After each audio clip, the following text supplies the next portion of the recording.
Welcome to Invested in Climate. Protecting the planet and decarbonizing the global economy is the challenge of our time. We all have a role to play, and the opportunity we face is unprecedented. Invested in Climate aims to help people do more to address climate change through their work, investments, lifestyle, and activism. I'm your host, Jason Rissman. I support a growing community of top climate and ESG leaders as the Chief Experience Officer at NationsWell, and I'm an advisor to the climate practice at IDEO. I'm also an investor and startup advisor, and when it comes to climate action, I know I'll be a lifelong learner, always looking to have more impact. If you like what you hear, give us a good rating on Apple, Spotify, or wherever you found us. Sign up for updates and suggest ideas for future episodes at investedinclimate.com. Follow us on social, subscribe, and spread the word. Thanks for joining. I think it's meeting people where they are, being able to embrace nuance and find storytelling that includes everyone and doesn't vilify people, I think is important. And brands tend to act that way because they tend to act in their self-interest and want to address large numbers of people. Hi, folks. When you think of advertising and its role in climate change, what do you think of? I'll confess the first thing that comes to mind for me is the fossil fuel industry's multi-billion-dollar campaign to discredit climate science, deliberately confuse the public, and delay climate action. Not too good. But of course, like every industry, advertising has a role to play in accelerating climate progress. Advertising creatives have storytelling skills that can help distill complex information, shift attitudes, and accelerate adoption of climate solutions. And at a more basic level, the narratives that capture our attention and gain currency with our collective thinking play a powerful role in influencing corporate agendas, policymaking, and voters. So don't count advertising out. Today I'm joined by Blake Harrop, president of Wieden+Kennedy Amsterdam. Whether or not you know it, you're familiar with Wieden+Kennedy's work. They're a small creative firm with a big reputation, and they've been doing some genuinely interesting work related to climate. In our conversation, we talk big picture about the advertising industry and how it needs to evolve, and also what we can learn from European countries' effective climate communication. We also get specific and talk about some of Wieden+Kennedy's recent projects and how they demonstrate advertising's potential as a climate ally. Lots to learn about and ponder if you listen with an open mind. Here we go.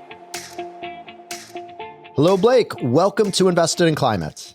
Hi, Jason. Nice to be here. Blake, where are you dialing in from today? So I am dialing in from my home city here in Amsterdam, the Netherlands. Fantastic. Well, beautiful city and probably gorgeous this time of year. And you are the president of Wieden+Kennedy Amsterdam. Let's get started first with some quick context. Wieden+Kennedy is an advertising firm, and we'll get into your climate work in a bit. But first, tell us briefly about the firm's history and what it's known for.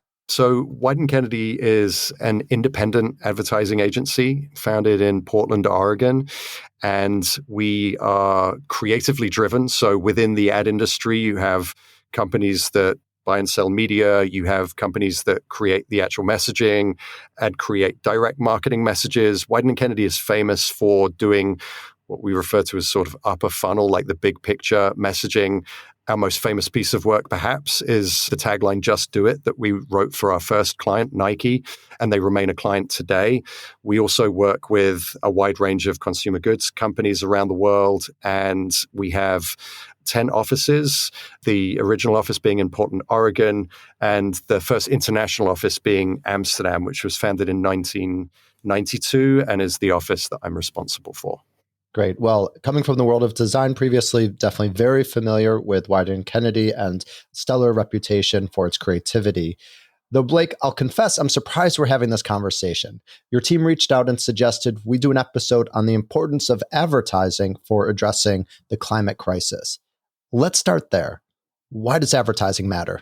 Clearly, advertising is part of the consumer economy and is responsible for shaping consumer decisions and driving consumption. So as such, it's part of the problem. We understand that there are issues of overconsumption in the world, and that's part of the problem that governments and companies and individuals are trying to solve. At the same time, because the industry is part of the problem, I feel that it needs to take responsibility of the part that it can play. And some of the skill sets that exist within the advertising industry, such as storytelling, such as taking complicated concepts such as a company and distilling that down to a short message that is digestible in a short attention span within an ad break. These are concepts and skill sets that I think are really helpful for communicating some of the difficult nuances of climate solutions. And that's something that I'm personally passionate about, and is something that I found Wieden+Kennedy has been quite successful in using in our work. And as such, I feel that this is something that I want to talk more about as somebody that's part of the industry.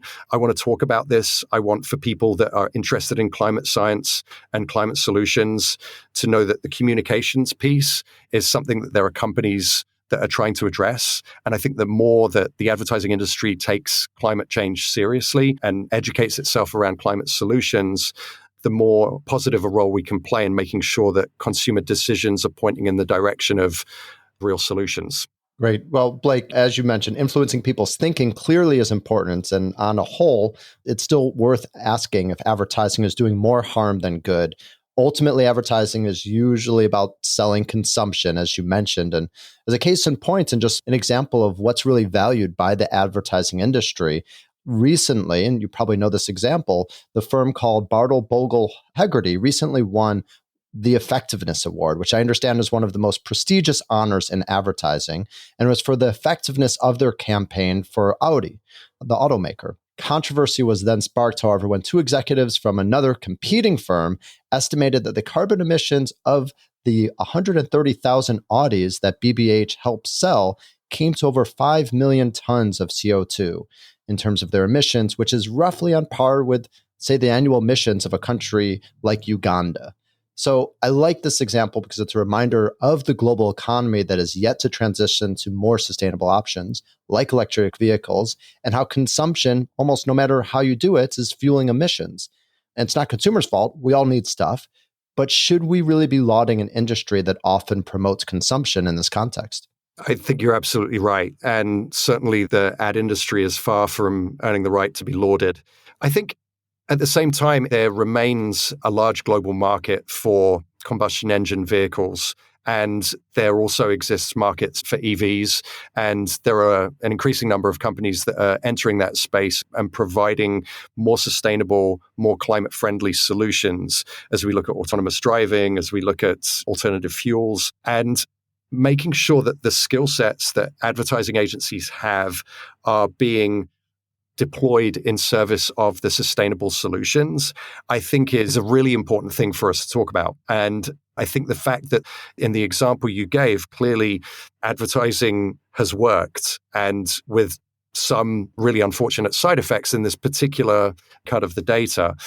At the same time, as companies start to develop more viable, sustainable solutions, then we want it to be able to move as quickly as possible in the direction of pointing consumers towards those solutions and making sure that consumption is the sort of externalities, the unwanted externalities of consumption are being mitigated by faster adoption of the more climate-friendly options. So I completely agree. The advertising industry has not earned the right to pat itself on the back by any means, but the skill sets, I do believe, can be helpful. Is it a question of how the industry rewards success or what it considers success? Are there opportunities to change that sort of perception that effectiveness is just selling things no matter what the impact is? And are there conversations within the industry to create that sort of change? I think the majority of advertising awards organizations now have awards for issues like social impact and for climate action. So this is something that you're seeing advertising creatives being rewarded for. You're also seeing there are CSR groups within organizations that have, or chief sustainability officers that themselves need to communicate the good things that their companies are doing. And those companies are buying advertising services as well. So there's an economic incentive and there's a recognition incentive, because these awards are how creatives grow their careers within our industry. So these things are, I think, broadly positive. Now, it's also worth noting that if left to their own devices, these well-intentioned initiatives could also create bloat and people flooding into this space with climate messaging that could translate into greenwashing. So this is another thing that I think is sort of one of the pitfalls of so much change happening so quickly in the industry. But the incentive for agencies to step into this space definitely exists. Well, thanks for that, Blake. And clearly we could say that not all advertising firms are equal when it comes to their role in addressing climate change. Your firm has recently become a B Corp. Tell us what that means in terms of your commitment to climate. So Wieden+Kennedy Amsterdam, the office where I'm based, we certified as a B Corp as a single office in 2021. And earlier this year, Wieden+Kennedy certified globally as a B Corp. So that doesn't mean by any means that we deserve a pat on the back either. The initial intention in certifying was, in fact, we'd done some work in the sustainability space as an agency. Our workforce was we'd invited Extinction Rebellion to come in and talk to the agency. A lot of our workforce were members themselves of Extinction Rebellion and were active in the climate activism movement. As a company, we felt that there were some good things we were doing. We also were aware that there were some things that we probably needed to improve on. And the B Corp certification process was intended as a way to get third-party analysis on where are we falling short. If we could identify where we were falling short, then we can better address those problems. And there were plenty of areas where we were falling short in terms of how we measure our Scope 2 emissions and a whole range of other things. However, we did actually certify. And what that means is that there's this third-party entity, the B Lab movement, that have given us a certain score that puts us in the community of brands like Patagonia and Ben & Jerry's ice cream, of being a company that shares a commitment for purpose as well as profit. But in terms of our sustainability commitments, I think, honestly, it means that we probably have a little more scrutiny. We've come out and said we're a B Corp, so our employees, our clients, the industry sort of will hold us to a higher standard. I don't think that's fair and reasonable. And I think some of that pressure is helpful because, as I said, we certified, but we're by no means perfect. And the score you get as a B Corp when you certify is at a certain level. We'd love to improve on that score. But it does mean that the incentive for us to retain a commitment to climate action remains in place. And I think that's a good thing for our company. That's great. Blake, I'm not sure if you're familiar with the Clean Creatives Pledge. It's simply a pledge that many advertising and PR professionals are taking to not work with fossil fuel companies, recognizing really how deceptive those companies have been throughout their history and how they're still battling climate science, misleading the public, and fighting tooth and nail to slow the transition to renewable energy. Over 850 firms have taken the pledge. I don't see Wieden+Kennedy on the list yet, but also I'm glad to say you're not on their F list of creative firms working with fossil fuel companies. Would Wieden+Kennedy work with fossil fuel companies in the future? I'm certainly not looking to have our company work with a fossil fuel company anytime soon. That said, where we try to place our focus is on where we can have the biggest impact. And I think that our energy is best placed going to the places in the energy ecosystem where people are having the most positive impact, and then trying to work with those companies to create higher demand for their services. So signing a pledge, I think, is great. I think there are individuals that can sign this pledge, and I think we have many of our staff that have. I'm interested in being open-minded around where the solutions can come from. And I also represent a company and a workforce that have their own ideas. So I'm never in a position where I'm sort of making a unilateral decision. I see my job as being helping select the opportunities that our people, the creative people working at Wieden+Kennedy, will be most excited to work on. I'm pretty sure if I tried to suggest working with an oil company today, I would have a mutiny on my hands. So that's why I say we're not looking to work with any companies in the fossil fuel space anytime soon. However, there is a part of me that wants to acknowledge that there are, where the problems occur, we also need the solutions to exist. I was very inspired reading about the work of Engine Number One, the hedge fund that has moved from being an activist to being an investor that got on the board of ExxonMobil and forced change by having a seat at the table. I want to be open-minded about where solutions can exist and figure out how we can amplify consumer demand for those solutions where there's real action being taken. Thanks, Blake. We've been speaking really at a high level, so I'd love to turn to some examples of your work. I know you've developed several really compelling campaigns with very clear sustainability objectives, and it's hard to choose from them all. So let's do this. Why don't we each pick a couple of examples that stand out to us? I'm happy to go first. I'd love to hear about your work with the Fortescue Future Industries and also with Google in Germany. Want to start with those two? And once we discuss them, perhaps you can pick another two that stand out to you? Perfect. Yeah. So, let's start with Fortescue Future Industries. So FFI for convenience sake. So Fortescue is actually a mining company. The founder of the company, Andrew Forrest, came to Wieden+Kennedy a few years ago because he had started this new company, FFI, that was exclusively focused on the development of green hydrogen. And coming from the commodities business, he was an incredibly successful commodities businessman, but had actually never worked in the world of consumer goods and brand development. So helping develop demand for green hydrogen is an ongoing journey, as is the development of the science behind it itself. But the role that Wieden+Kennedy played was helping Fortescue develop a proposition around green hydrogen and take that proposition to COP, for example, to the United Nations Climate Summit, and to help the team at FFI with the communications when they go around the world trying to get governments and heads of state to adopt some green hydrogen energy practices. So it was really trying to apply that same mindset of, if you have a small amount of someone's attention, how do you get a clear message across to your audience? And the tagline that we developed for them was the power of now, and the notion that green hydrogen in a prototypical sense is a viable solution. But in order to achieve that transition, the work has to start today. So this sense of urgency and the commitment that Fortescue were making to this was behind all of that messaging. You also asked about Google Germany, so I can talk a little bit more about that. Google came to us 2 years ago, and they had a suite of solutions that they were looking to roll out that were around sustainable choices that consumers can make using Google products. So integrated into Google Maps were transportation routes that had a lower carbon footprint, charging stations for electric vehicles, shared bicycle rental locations.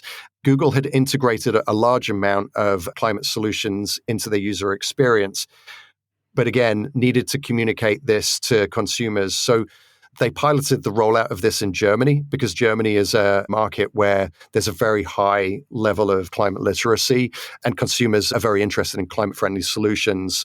So we were trying to find a way to help consumers start adopting these solutions.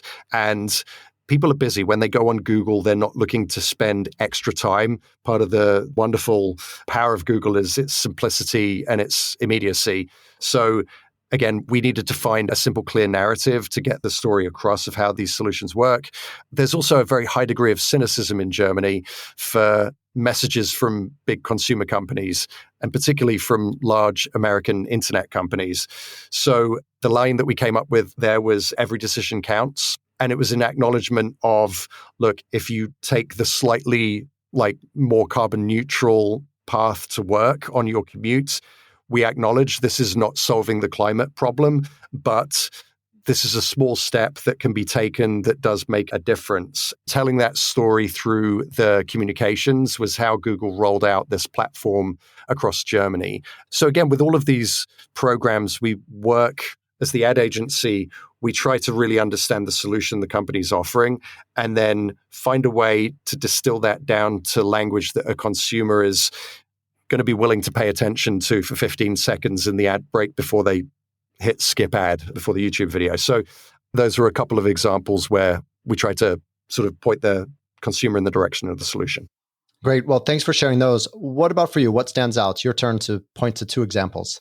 Cool. So perhaps one of the most exciting projects that I've worked on in the sustainability space was a few years ago, we were approached by a Danish energy company by the name of Dong Energy, DONG, which I had heard of before and always thought was a hilarious name. It's memorable. It's memorable. I don't mind sharing with you that when we were approached by them, part of me felt I'm not sure that I'm going to be able to help this company because they have the most memorable brand name I've ever known to begin with. But as it turns out, Dong Energy stands for Danish Oil and Natural Gas. And this company had committed to divesting itself of all of its oil and natural gas assets and were going to reposition themselves as a sustainable energy company, which they had decided already that they were going to name Orsted after Hans Christian Orsted, who was a pioneer in electromagnetism. So the company approached us and said, we have decided we want a full brand communications launch and we are interested in speaking to Wieden+Kennedy. So we worked with them on all of the launch communications and storytelling and the positioning of the company to its investors and its employees and its customers around the world. One of the really interesting things that came out of that experience was Orsted are predominantly a wind energy plant provider. So they provide the full turnkey solutions for building out offshore wind farms. In Denmark, they're an energy provider as well, but that's only in Denmark. So we did a mixture of consumer research to understand the stakeholders that we would be communicating to. And one of the key things that we discovered through this research was that in Denmark, people appreciated sustainable energy, but their appreciation of sustainable energy is so far down the stack rank list of priorities when people sign up for an energy provider compared to price. And the reason for that is that when the average consumer signs up for their utilities bill, that's an invisible choice that they make in the privacy of their own home. And the ability for advertising to shape that opinion is somewhat limited. The only way that you can actually change people's hearts and minds is by trying to meet them where they are and finding something that is a more common ground value. So what we worked on with Orsted was this concept of love your home, which was an acknowledgement that home, being the planet that we all inhabit, is something that's important to protect, which is why Dong Energy have made the change they've made and become Orsted. And that's the journey that they have committed to. And that is maybe something that's worth believing in. So again, it's trying to find the storyline that people can care about. And this transition is written up in Harvard Business Review as, I think, one of the most important energy company transitions of the last decade. And it's interesting. I applaud Orsted for how they brought all stakeholders along on that journey by finding this narrative and driving that through. The other example I'd give that's perhaps a less obvious one is Corona. So Corona the in the beer or the virus? Yeah, the beer. Thank you for that clarifying question. Corona, the beer in America is distributed by Constellation Brands. But outside of the US is distributed by AB InBev. Wieden+Kennedy Amsterdam worked with Corona outside of the US. So the ads that your US listeners will have seen featuring Snoop Dogg is different from what I'm about to talk about. But outside of the US, Corona is known similarly as a beach beer. There's a couple of problems with that. One, going to the beach has become, with low-cost airlines, it's a more accessible and therefore slightly less aspirational concept than it used to be. And secondly, going to the beach is a seasonal experience. So for a beer company, that's limiting. And when Corona AB InBev came to us, they said, look, we want your help to be less cyclical. We want to position the beer around something bigger than just the beach. And they also said to us, by the way, we do these beach cleanups and we distribute beers and we pick up plastic, and we feel like that's a good thing. But two problems: it's like only during the summer, and secondly, we kind of know that the beach is dirty like just a few days later. We know that it's like maybe a little bit performative. And I really credit them for acknowledging that, because what we did was we helped reposition Corona around the concept of protecting the outside. We had the tagline, "This is living," and the concept behind that was outside we come alive. We had a consumer insight that 95% of people's time is spent inside and that people kind of want to be out in the world. As part of this repositioning and the new tagline and the campaign rollout, we connected Corona with Parley for the Oceans, who are an ocean plastic company. And we commit to a more ongoing program of ocean cleanups, working with this third party that's actually an expert in the space. We also co-developed products with Parley. And as part of that commitment, there was additional pressure on AB InBev to remove plastic from their own supply chain so that they had more credible claims that they could make. So it created a sort of a bit of a virtuous cycle of additional commitments that the company made. So starting in a less obvious space, you sort of wonder what role can beer play in climate change. I'm quite proud that this small pivot in the messaging actually resulted in some additional changes made through the supply chain as well. Well, Blake, thank you. Some great examples ranging from using technology to find more sustainable routes for transportation, to switching energy sources, and to cleaning up and taking care of natural environment. It strikes me, and it's exciting to me, that sustainability seems to be a selling point in Europe. In the United States, however, that's not always the case. Often sustainability messaging raises concerns for American consumers that they're going to pay more, that they're going to pay a premium, and brands often don't lean into sustainability as a result. How do you consider the pros and cons of sustainability as a selling point? One of the things that we realize is that there are some examples of companies that really position themselves clearly around sustainability. And maybe Patagonia is one of the good examples in the consumer goods space. Actually, one of the first B Corps I worked with as a client was Ben & Jerry's, and they source all of the milk that goes into their ice cream that's distributed in North America comes from independently owned dairy farms in Vermont. So sustainability is part of their brand architecture. But the way that Ben & Jerry's show up in the world is you get a sense that they're a company that are good for the world, but maybe the sustainability is only one part of their branding. And that's partly because if you're about to have movie night as a family and you're at the Kroger's or wherever and you're looking for a pint of ice cream, there are different things that are driving your decisions. And I think one of the important thoughts to hold true as a marketer is that you have to meet people where they are.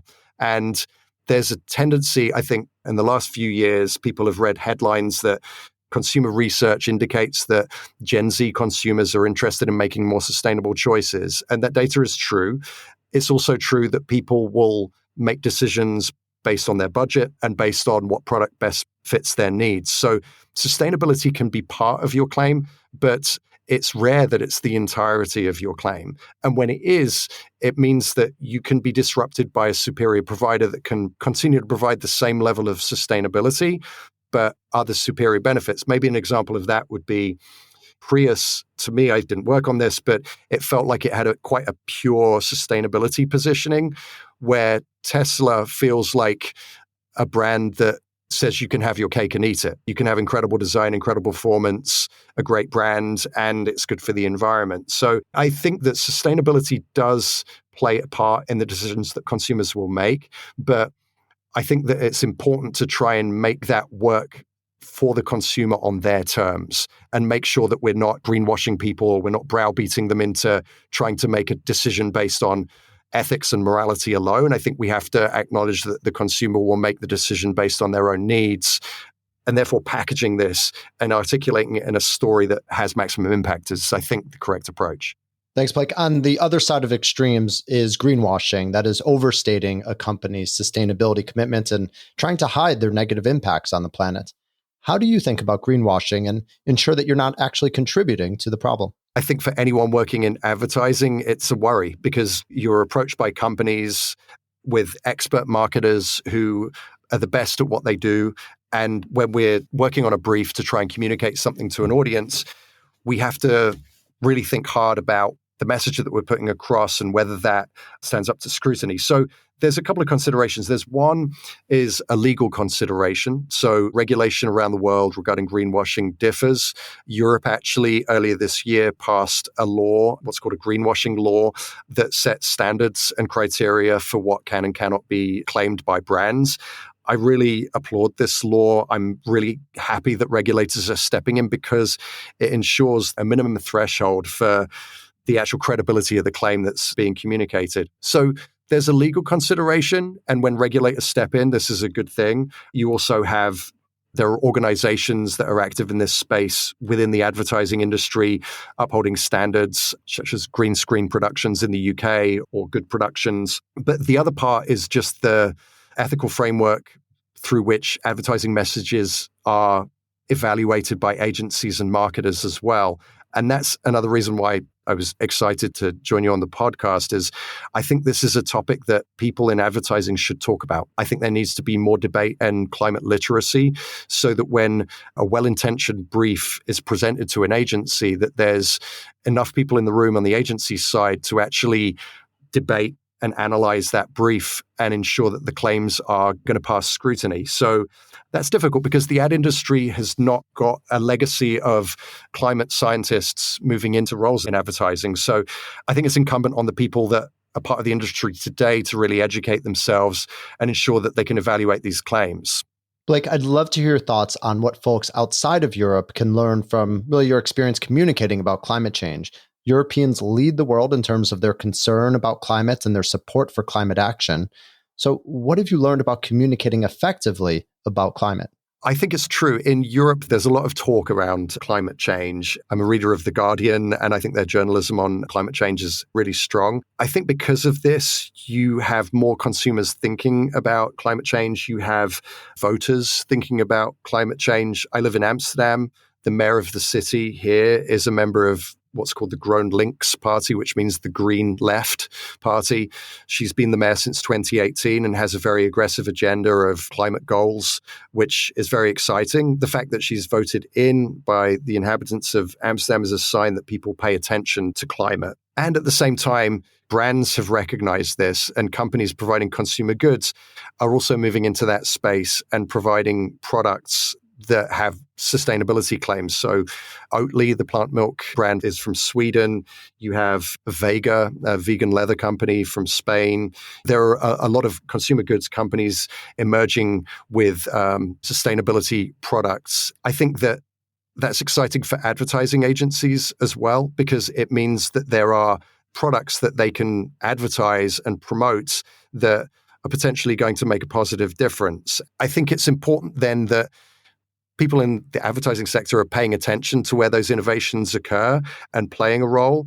All of the companies I mentioned, whether it's Oatly, another example would be Ocean Bottle, which is a reusable bottle company from the UK. All of these companies are emerging, are creating sustainable solutions, but they're small and they need to grow. So I guess championing those companies is important. I think making sure that those companies don't feel like a trade down. I think Oatly has incredible communications. Ocean Bottle has great design. Vega has a really great product that created a lot of buzz. I don't know if you know this company, the Spanish vegan leather shoe company.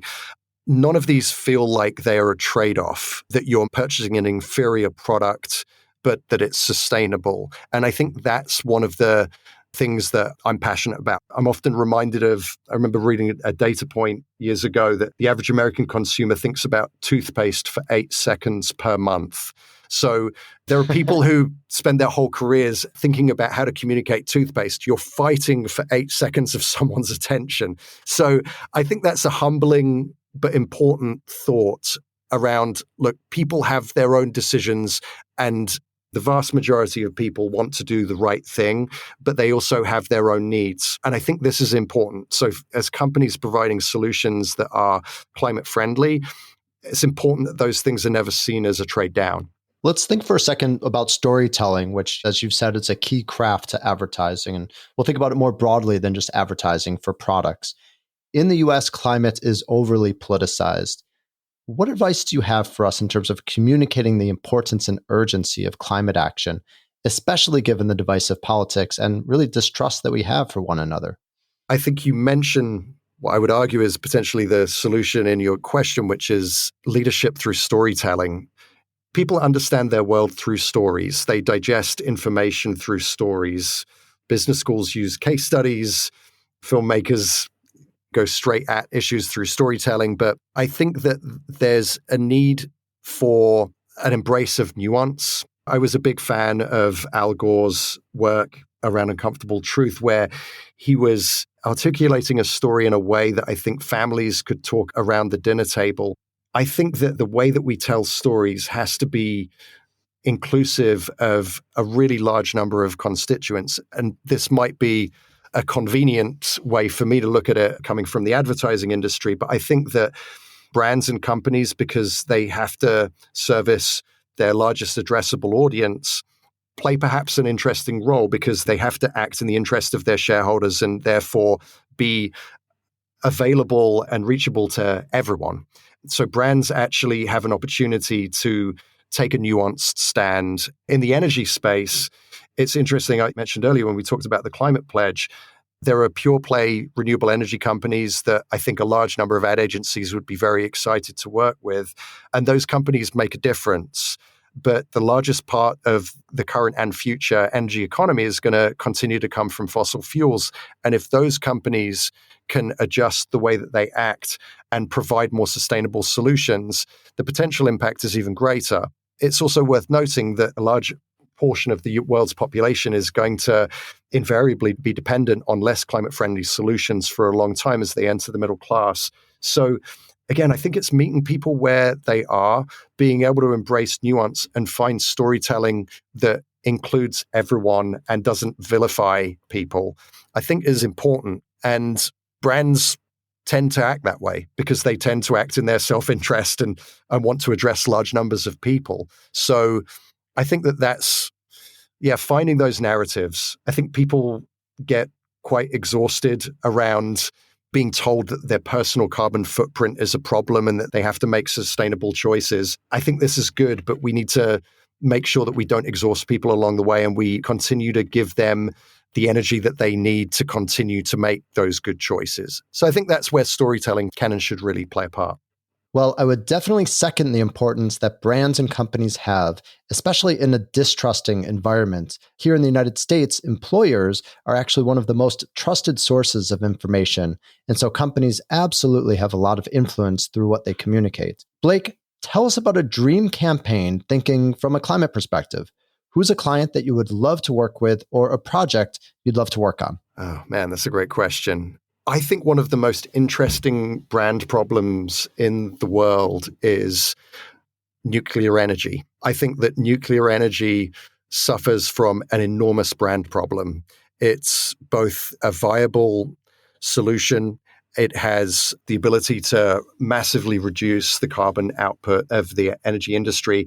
And it's also something that a huge number of consumers find terrifying and voters are not willing to commit to. I lived in Japan for 10 years, and nuclear energy is a very scary concept there. I'm also living in the Netherlands next door to Germany, where no one wants to touch nuclear energy. So clearly, there are benefits. Here in Europe, we have a nuclear fusion experiment happening in Aix-Provence in France that has incredible potential and a multilateral project that has continued for many decades. I feel like that is a potential. The nuclear fusion project feels like a moonshot.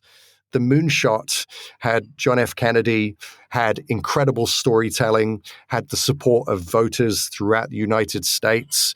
I think nuclear energy, for it to reach its potential, also requires similar levels of support. And I'm not a politician, I'm a brand person, but that would be a very exciting project. If we could get the branding right and the understanding right of nuclear energy science, I think that could make a real difference.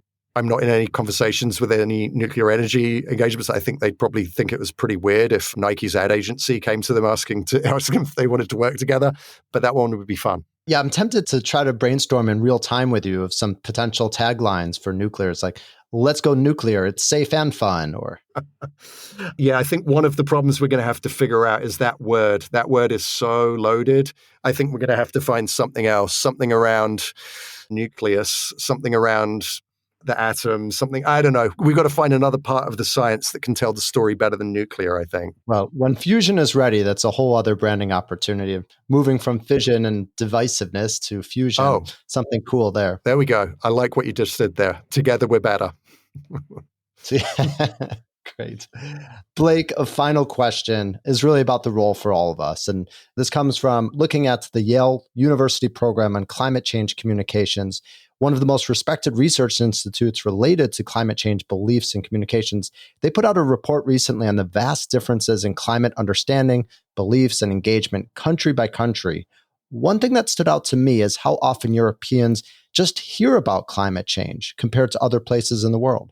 According to their data, 50 to 70% of people in many European countries, particularly Northern Europe, hear about climate at least once a week in the news, in advertising, or in conversations with others. In the US, it's less than 50%. In Latin America, Africa, and Asia, less than 30% of people hear about climate change weekly. To me, it suggests there's power in simply talking about climate change more. So with that in mind, Perhaps we can all be advertisers for climate engagement. What do you think?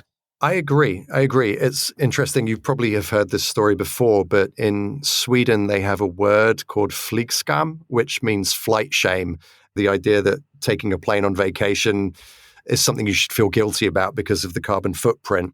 So it's even entering language, it's entering popular culture. I think that there are many positives that come from that. It's important to bring everyone along on that journey. So the act of talking is a net positive. The nature of the messaging is also positive. An example, I have a close friend working for a Japanese wind energy company. They set up their European headquarters in the Netherlands 10 years ago because there was such excitement about the onshore wind market in the Netherlands. Flat country, very windy, lots of companies flooding here, and a supportive government. Today, there are 0 major political parties that support onshore wind in the Netherlands. And it's because community groups had become concerned about the sort of aesthetic impact of having large onshore wind farms. And the market has changed. It's still a big offshore wind market, but consumer sentiment shifted and the market shifted. So I think talking about it is valuable. And I'm grateful for the opportunity you've given me today in talking with you. But I think making sure that the stories are inclusive of everyone's ability to act and continue to live a fulfilling life with the choices they have to make is an important part of the puzzle as well. But I'm all for continuing the conversation and playing our part. Blake, thank you so much for your time today and for this really interesting conversation and all the work that you're doing to get climate stories out there. Likewise. Thank you so much, Jason. Thanks for joining us for this episode of Invested in Climate. Please remember to rate us on Apple, Spotify, or Google. Find show notes, sign up for updates, get in touch, and visualize your climate action at investedinclimate.com. This podcast is for informational and entertainment purposes only and does not constitute financial, accounting, or legal advice. Thanks again.